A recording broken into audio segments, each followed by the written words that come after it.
Is the new iPhone 14 worth $100 more than the iPhone 13? Well, there are a ton of differences that reviewers did not talk about. So today, I'm gonna make the most detailed comparison, covering everything from the new internal changes, the displays, speakers, the performance differences, including the new thermal system, of course, the camera differences, and much more. And I think you're gonna be very surprised. Now, the first thing that Apple doesn't tell you is that the iPhone 14 can accept more than the 20 watts from the charger that they sell you separately, because of course it's not included in the box. So pick up Anchors, which is smaller. It's a 30 watt, so it'll actually charge your iPhone faster. We'll leave a link in the description. And wow guys, while I was saying that, look at this red color. That's a lot brighter than in their photos. I think that's my favorite product red. I think you're right. Our iPhone 13 is in Starlight. Now externally, it doesn't seem like there's that many differences, but let me point some out to you.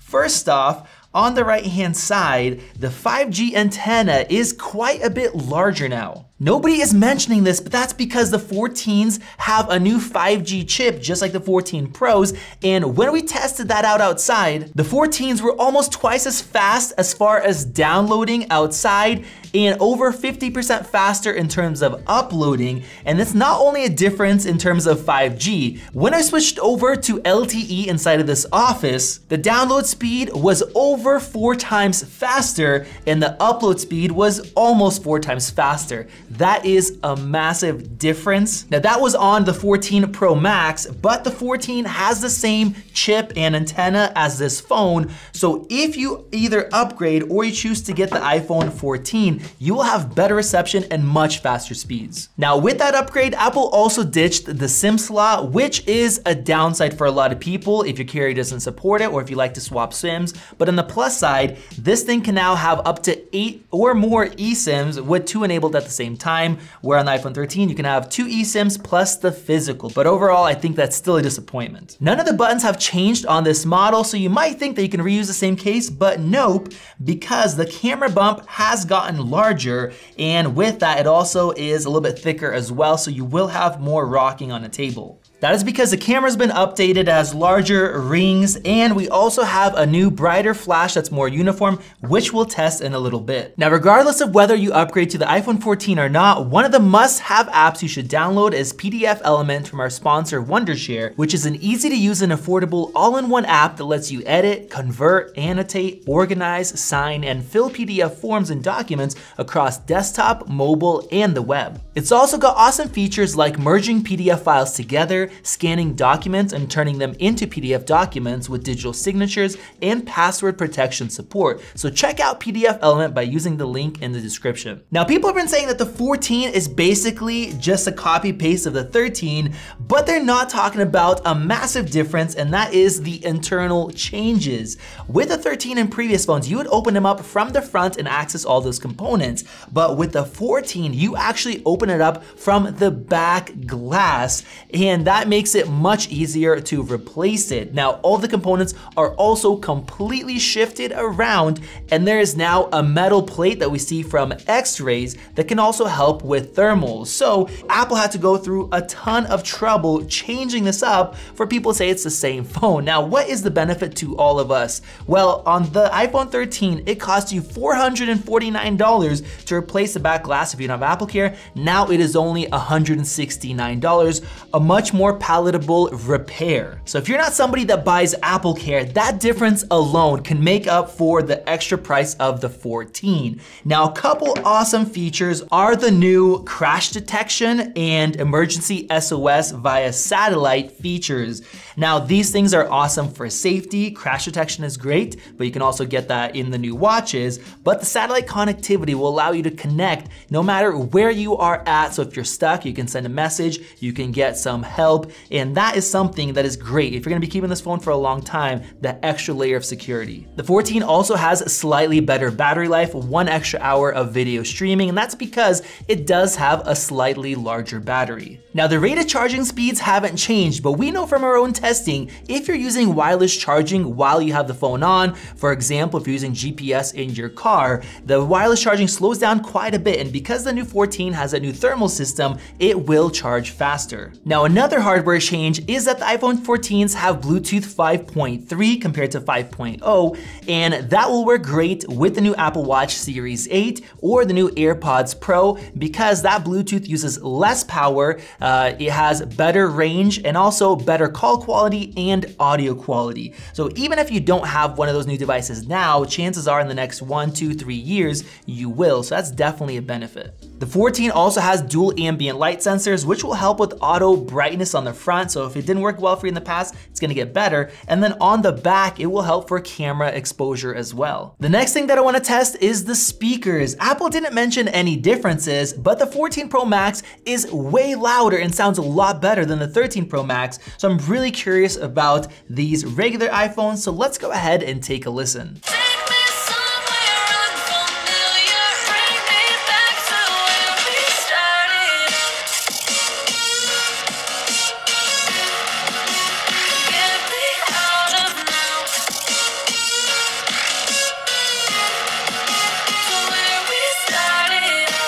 You guys let me know your thoughts, but personally, I think that if there is a difference, it might be extremely minor.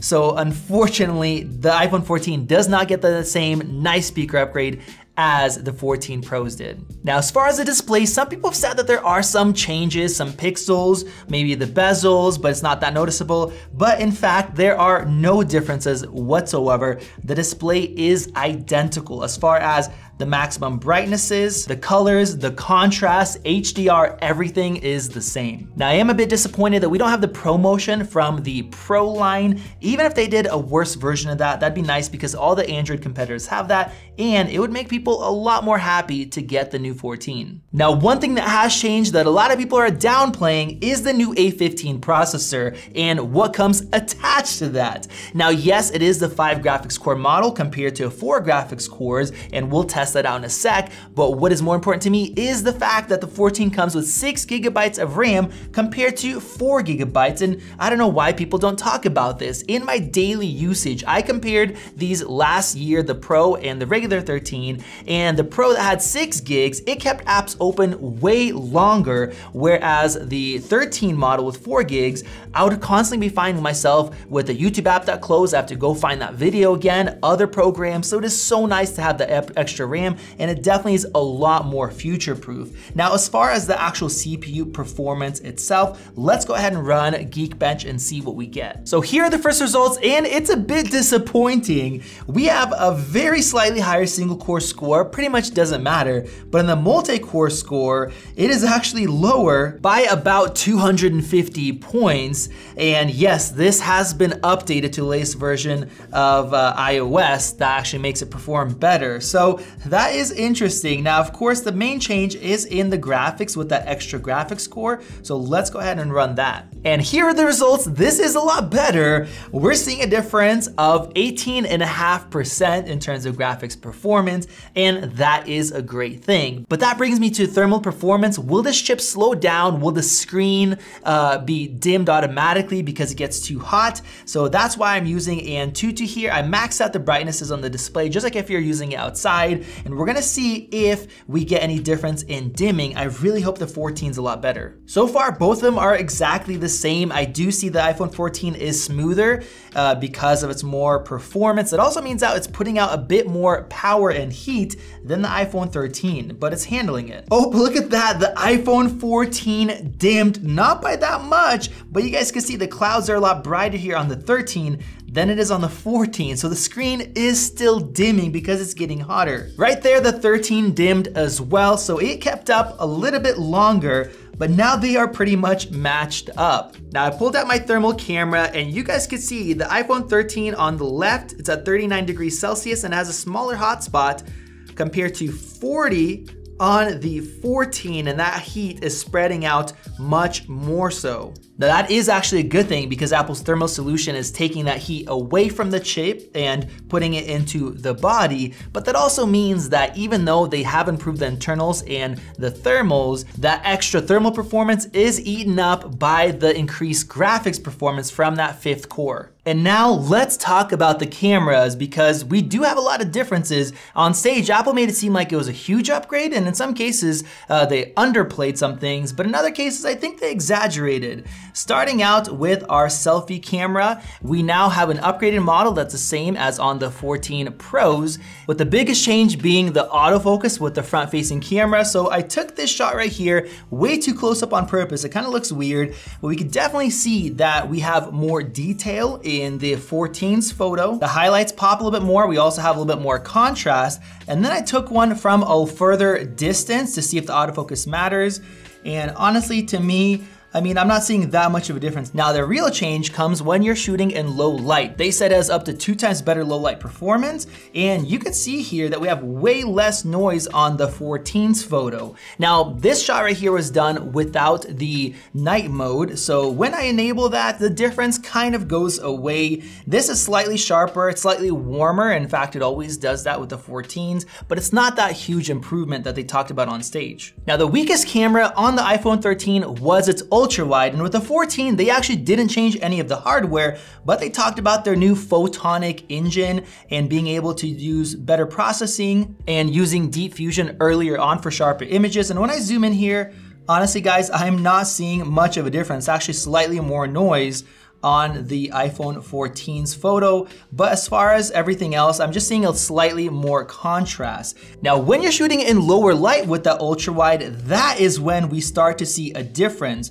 With the 13, we have a lot more noise here and less detail, but the new processing on the 14 reduces that noise, gives us a little more contrast, less noise overall, so that is a nice improvement. Now, the lens that they really focused on was the main camera. It is actually the same one from the iPhone 13 Pro. It's a larger sensor, has image stabilization, and in regular shots, it's hard to tell a difference in terms of detail, but we do see a difference in terms of contrast. So it's a little bit warmer and more contrasty. You can also see those color differences with portrait shots, but as far as detail, it is not really that much better. So as far as quality, it's not really that big of a difference, but what we do get is a difference in low light. That larger sensor gives us a bit more detail, less noise, we have a warmer image, but what you don't see with most images online is the usability. In that shot, the 14 only took 1 second for night mode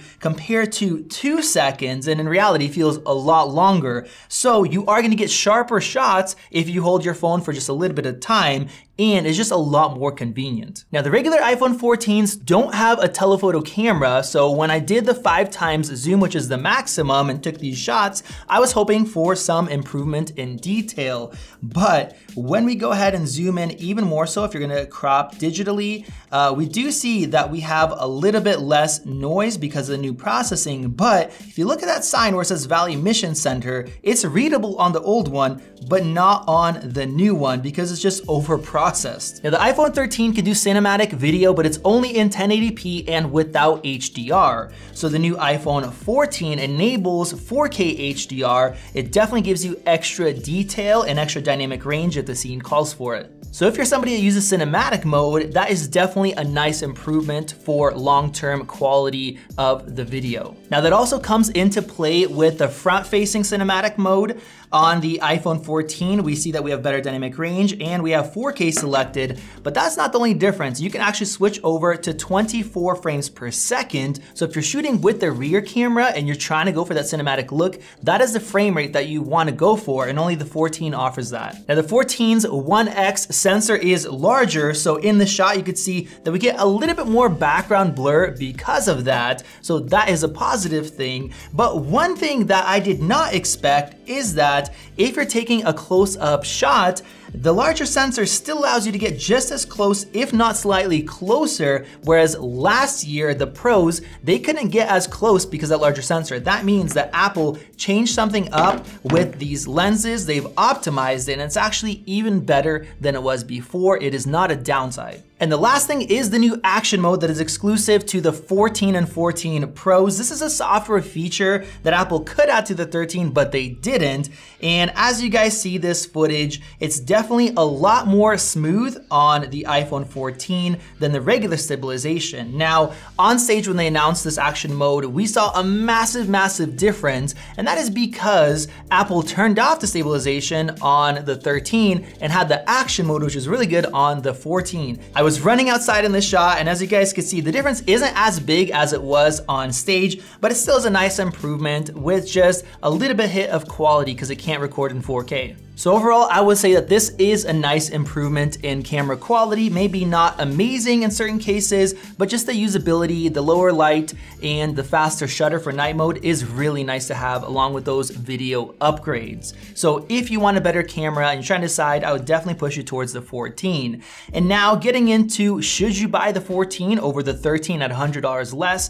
Well, when I looked at videos online and the specs, it didn't really seem like it is a nice upgrade at all, kind of like Apple's ripping us off. But once we factor in the new crash detection, the satellite, we factor in the better battery life, the better performance, that 6 gigs of RAM, of course, that really nice improvement in cellular speed and reception. When you look at it, it is definitely worth spending the extra $100 on the 14. If I was gonna recommend one of these to friends and family, even those that are not into tech, I would absolutely say buy the 14. Now, if you already have a 13, should you upgrade to the 14? No, I don't think so. You should save up a bit more money for the 14 Pro or just wait another year for the iPhone 15 or maybe even the 16. But there you guys go. Those are all of the differences, what so many of the reviewers did not mention. So if you guys got some value and you guys enjoy this video, go ahead and click that circle above to subscribe. Check out one of those great videos right over there. This has been Max, and I'll see you in the next video.